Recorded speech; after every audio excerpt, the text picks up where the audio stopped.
Oke, langsung aja. Mulai dari problem definition, tim kami mengidentifikasi permasalahan pada kejadian stunting pada balita. Nah, bersumber dari Badan Penelitian dan Pengembangan Kesehatan, persentase stunting yang ada di Indonesia itu secara keseluruhan masih tergolong tinggi dan harus mendapatkan perhatian khusus. Berbagai strategi nasional ditetapkan pemerintah guna mengatasi masalah stunting dan telah diatur melalui Perpres nomor 72 tahun 2021 tentang percepatan penurunan stunting dengan target penurunan prevalensi stunting hingga 4% pada tahun 2024. Nah, stunting atau bisa disebut dengan anak pendek merupakan salah satu indikator kondisi gagal tumbuh pada anak berusia di bawah 5 tahun akibat kekurangan asupan gizi kronis dan infeksi berulang terutama pada periode 1000 hari pertama kehidupan. Nah, dengan permasalahan itu dan dengan masih belum adanya pemetaan terkait daerah mana sih yang mengalami masalah stunting serta faktor pendukungnya membuat pemerintah daerah sulit untuk menyusun skala prioritas untuk penanganan masalah tersebut. Oleh karena itu, tim kami berfokus pada masalah stunting ini. Dari masalah yang kita ambil, tentunya akan memberikan insight, yaitu yang pertama memberikan gambaran kejadian stunting dan penyebabnya kepada user persona agar bisa menyusun langkah strategis untuk melakukan pencegahan stunting.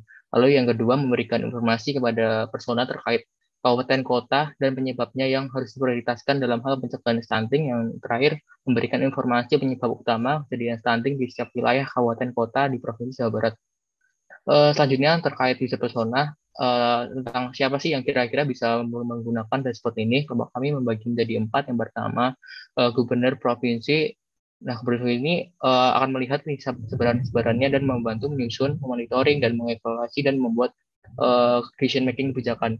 Lalu wali kota atau bupati tentunya akan berfokus pada kota atau kabupatennya dan membantu dalam pengalokasian dana di dalam kota atau kabupaten itu, terlebih pada mana yang paling berprioritas. Lalu BPKBN dan Dinkes ini lebih mengarah ke stunting balitanya itu. Dinas kita ini juga membantu dalam pengalokasian dana dan akan membuat seperti laporan kepada ditanya. Nah, berdasarkan problem yang dirumuskan tadi, gimana sih cara mengatasi problem itu? Nah, yang pertama itu mencari tahu penyebab utama kejadian stunting di Jawa Barat. Lalu yang kedua mengetahui prevalensi hal-hal yang menyebabkan kejadian stunting di Jabar. Lalu yang ketiga melakukan pemetaan sebaran kejadian stunting dan pendukung pada balita di setiap wilayah kota atau kabupaten di Jawa Barat. Lalu yang keempat itu persona dapat mengetahui itu skala prioritas penyebab kejadian stunting dalam bentuk kategori prioritas 1, prioritas 2, dan 3. Selanjutnya untuk fitur pada dashboard ini ada 4 fitur yang user bisa digunakan. Yang pertama soal map, di mana user bisa lebih mudah memahami mana sebaran yang paling tinggi, mana yang rendah dalam bentuk peta. Lalu yang kedua ada personalized filter, di mana nanti user dapat memilih mana filter kota atau kabupaten yang dipilih, ataupun ada filter parameter yang ingin dilihat sebarannya. Lalu yang ketiga ada chart tentunya. Yang terakhir ada skala prioritas dalam bentuk tadi kategori 1, 2, dan 3. Nah, next untuk user flow-nya, yang pertama user membuka dashboard utamanya. Nah, user dapat memilih parameter mana yang ingin dilihat peta sebarannya. Nah, dari parameter yang sudah dipilih tersebut, user dapat melihat total angka variabel terkaitnya dan sebaran angka di setiap kota atau kabupaten. Setelah itu, user dapat memencet tombol next untuk menuju dashboard yang lebih detail pada tiap kota atau kabupatennya. Dari dashboard kedua ini, user dapat memilih mana kota atau kabupatennya. Setelah itu, user dapat melihat total angka variabel terkait pencegahan stunting dan skala prioritas dalam bentuk kategori. Selanjutnya untuk dashboard, bentar.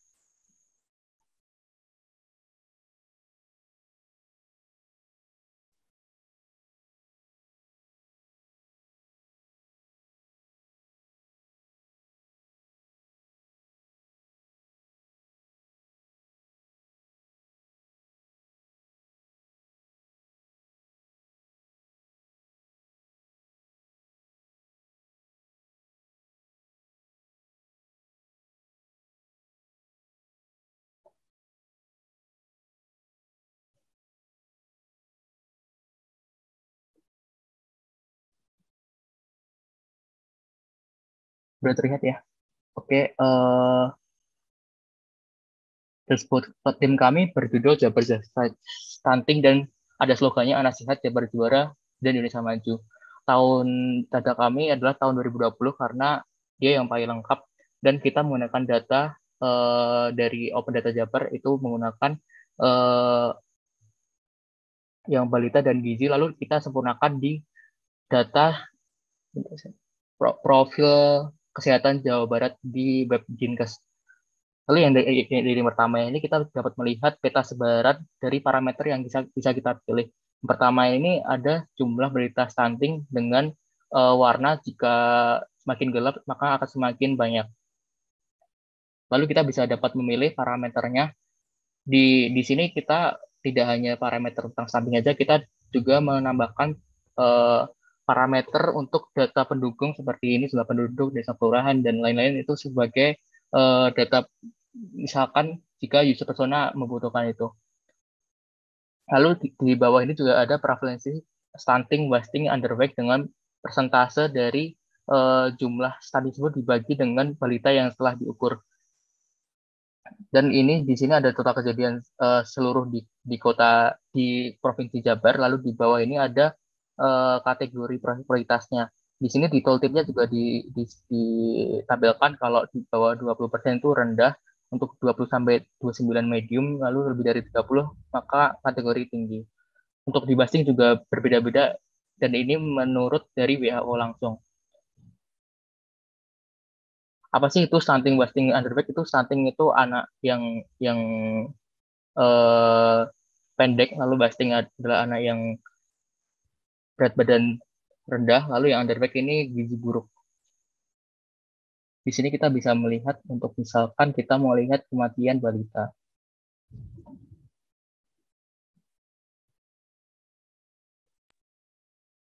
1 menit lagi ya. Oh ya. Lalu kita bisa memencet tombol next untuk melihat dashboard untuk mendetail pada kota kabupatennya.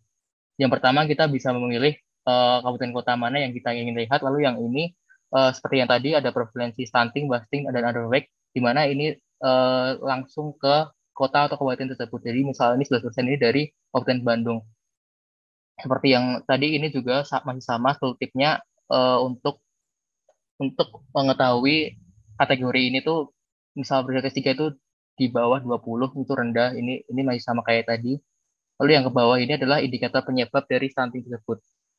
Di sini kita menampilkan ada balita diare mendapatkan zinc, ada rumah tangga ber-PHBS, ada bayi usia di bawah 6 bulan diberi ASI, lalu yang ini ada desa kelurahan universal child immunization atau desa itu telah melakukan imunisasi dasar lengkap, lalu ini ada sanitasi, ini ada PMC dasar lengkap, menyusui dini, ini ada tablet tambah darah, ada vitamin A, lalu yang terakhir ini ada bayi berat lahir rendah. Lalu kita mengasumsikan ada capaian target di atas 80% itu adalah termasuk prioritas 3. Lalu kenapa di BPR ini ada berbeda? Karena ini adalah jika dia semakin rendah, dia maka semakin baik. Jadi kita eh, kebalikannya. Jadi misalnya di bawah 20 dia masuk prioritas 3 atau rendah, untuk 20 sampai 80 dia medium, lalu yang prioritas 1 adalah di atas 80. Lalu kita dapat ketahui di Kabupaten Bandung ini balita diare mendapatkan zinc ini mendapatkan prioritas 1, yaitu berdasarkan 5%. Jadi user persona dapat mengidentifikasi nih prioritas mana yang perlu pertama harus dicanangkan. Nah, di sini kita bisa melihat kalau balita diare di Kabupaten Bandung ini harus sigap untuk berjalannya. Kita juga dapat memilih Indramayu. Mungkin sekian presentasi dari kelompok kami. Bila ada pertanyaan, silahkan.